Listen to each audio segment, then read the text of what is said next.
Malikono maliko kan laje bagani anda me bago bela jili oni yantuma ho bisimla mifa production ni ondu teleka kuna fundi keneka ambe février kalu klita ani kono tona samba flani muga ani saba kuna funini ali dili wakati sili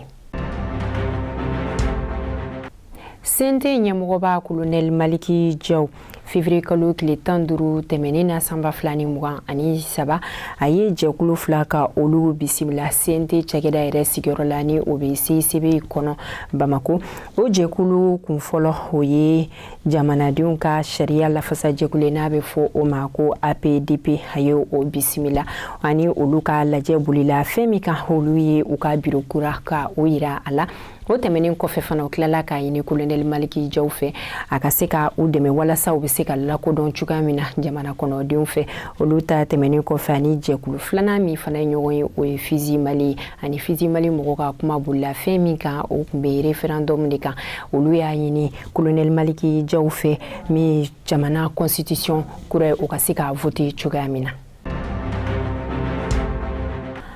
Anga jamana lafasabaga ministri colonel Sadio Kamara abi kalo flabo alekwe leidu ta kabina keleke minon ko di anga finitigila kauma ay leidu bo asira masabula ayi keleke minen ta ko di anga finitigila kamunu be gawo ayi keleke minen di uluma nabe fo o ma ko drone de type TBD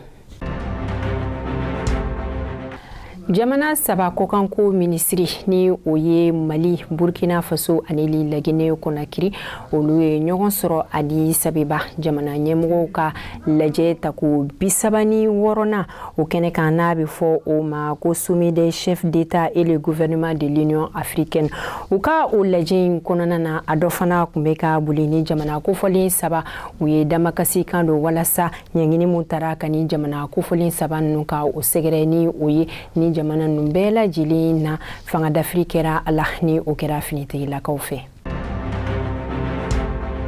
an ka finitigilakaw u ye wulika jɔ kɛ ni o kɛra Douanzan Bajangara Sofara ale ni Bafo o wulika jɔ ninnu kɛra sababu ye n'u sera ka banbagaci 80 ani 2 ka olu faga ani mɔgɔ 35 siga kɛlen do minnu na olu fana minɛna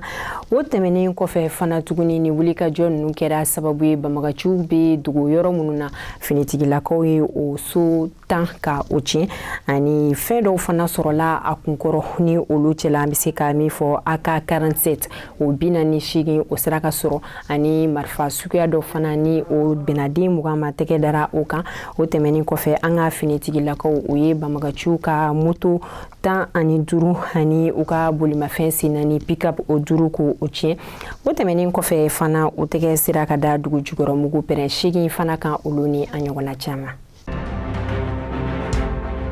Diboli commissariat spécial olu ka wulikajɔ senfɛ u tɛgɛ sera ka da bingalikɛla mɔgɔ 7 kan ni bingalikɛla n'u y'a kɛ Kaye mara la ni o kɛra kɛrɛnkɛrɛnnenya la Yilimani ale ni Kaye ni ɲɔgɔn cɛ Diboli ale ni Gakura ani Kaye ani Jema fana ni ɲɔgɔn cɛ Kayi ale ni Awuru o fana ni ɲɔgɔn cɛ ani Kayi ani Sajula ni ɲɔgɔn cɛ ni bingalikɛla n'u ye u ka waleya cɛjugu ninnu kɛ ni ka to ka sira da mɔgɔw ɲɛ ani karitigiw ɲɛ ka olu bololaminɛw ka o minɛ o la o tɛmɛnen kɔfɛ fana finitigilakaw y'a yira k'a fɔ ko ni mɔgɔ kofɔlen ninnu fana k'u kun bɛ to ka taa dugu kɔnɔ ni ka u yɛrɛ kɛ terrorisiw ye ka mugujugu ka olu ci sanfɛla la ni ka dugudenw ka olu jawuli ni olu bolila ko u be u bololaminɛ ko ka fana ta ni ka taga ni o ye o kɔnɔna de la finitigilakaw kɛlen ka ni wuli ka jɔ senfɛ u tɛgɛ dara ni bandi ninnu ka ɲɛmɔgɔba de kan o kɛlen ka sɔrɔ o fana ye kunnafoni di a tɔw bɛɛ lajɛlen kan ni mɔgɔ 7 tɛgɛ sera ka da o bɛɛ lajɛlen kan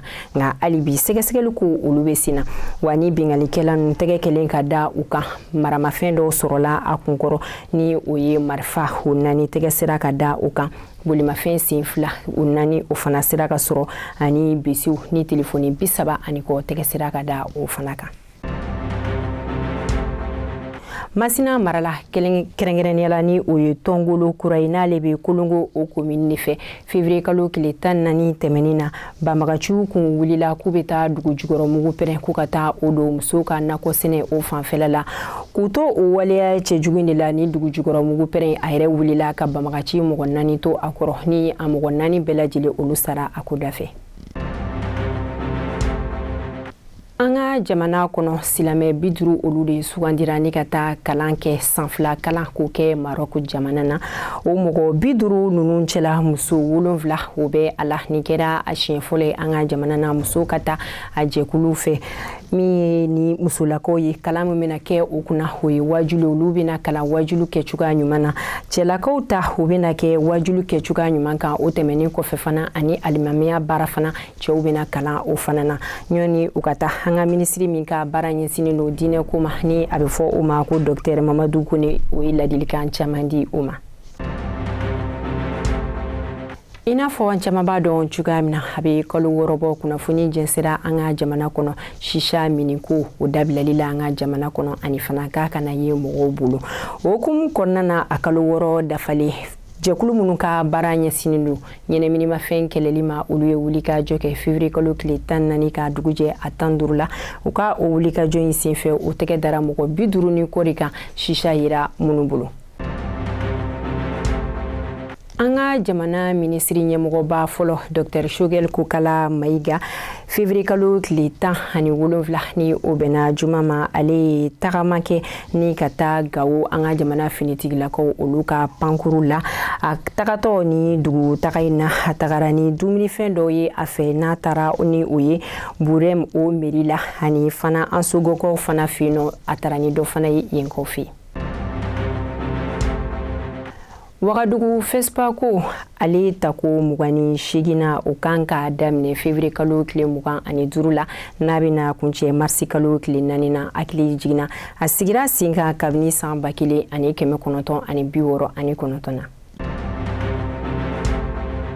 Sumaila Kulubali ni ale an ka jamana ni seko ni dɔnko tigilamɔgɔ ba ye ala ye ale miniji dɔgɔya février kalo tile 12 tɛmɛnen na san 2023 a ka jɛnaja o kɛra février kalo tile 13 la a yɛrɛ ka denbaya kɔnɔ ni cɛmasina a ye baara caman kɛ sinima tafan sira fɛ an ka jamana na olu ni an ɲɔgɔnna caman ala ka hinɛ ala ani furushu tɔw bɛɛ lajɛlen la ko bɛɛ lajɛlen dayɔrɔ sumaya k'an yɛrɛ ɲa kan ta don kɔnɔ.